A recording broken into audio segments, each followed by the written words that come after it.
अच्छी, महंगी, स्टाइलिश और सुंदर पोशाक। मेरे पास तो बस साड़ियाँ ही साड़ियाँ हैं। अगर मैं वो पहनकर गई तो वो दोनों हमें घर से निकाल देंगे और मैं नहीं चाहती कि मेरी वजह से मेरे पति पर मुसीबत आए।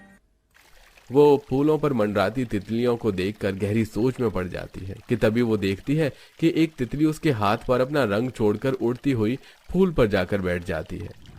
अरे ये तितली तो मेरे हाथ पर रंग छोड़ अपने पंखों का रंग छोड़ गई। इतना कहते ही सोनाली के दिमाग में कुछ आता है। तितली, पंख, रंग और फूल, इनसे ज्यादा सुंदर और क्या हो सकता है। समझ गई, आज मैं अपने फूलों से ही मदद लूंगी। शुक्रिया तितली।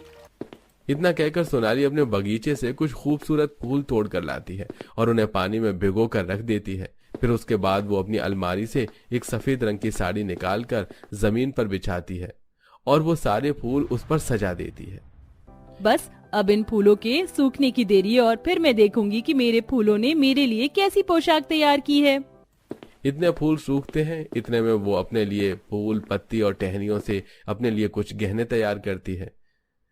जय के फूलों का हार, बुंदे और कंगन। थोड़ी देर बाद जब फूल सूख जाते हैं, सोनाली अपनी साड़ी के दोनों कोने पकड़कर झटका देती है और सारे फूल उचटकर कमरे में वहां पर फैल जाते हैं।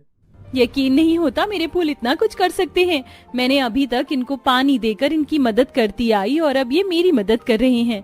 कितनी सुंदर लग रही है मेरी साड़ी। ऐसा लग रहा है मानो पूरा बगीचा ही मेरी साड़ी में समा गया हो। और इनकी महक, वाह, कमाल ही कर दिया मैंने तो। अब ज्यादा बातें बनाए बिना जल्दी से तैयार होकर शादी में चली जाती हूँ। अमृता ने भी अपने हाथ से डिजाइन की हुई काफी अच्छी साड़ी पहनी थी, लेकिन उसकी साड़ी सोनाली की साड़ी के आगे फीकी पड़ गई और ऊपर से उसकी मतलबी सास हेमा भी उसका साथ छोड़कर पूरा टाइम सोनाली के ही साथ रही। वहां शादी में सभी ने खूब एंजॉय किया सिवाय अमृता के। घर जाने के बाद अमृता बिना कुछ कहे सुने सीधा अपने कमरे में चली गई। हे भगवान, मेरा तो मन कर रहा है कि मैं जोर जोर से चिल्लाऊं। आखिर एक आम लड़की मुझ जैसी डिजाइनर से अच्छी साड़ी कैसी बना सकती है। मेरा खून खौल रहा है। ये तुमने अच्छा नहीं किया सोनाली, अब तुम्हें इसकी भरपाई करनी पड़ेगी।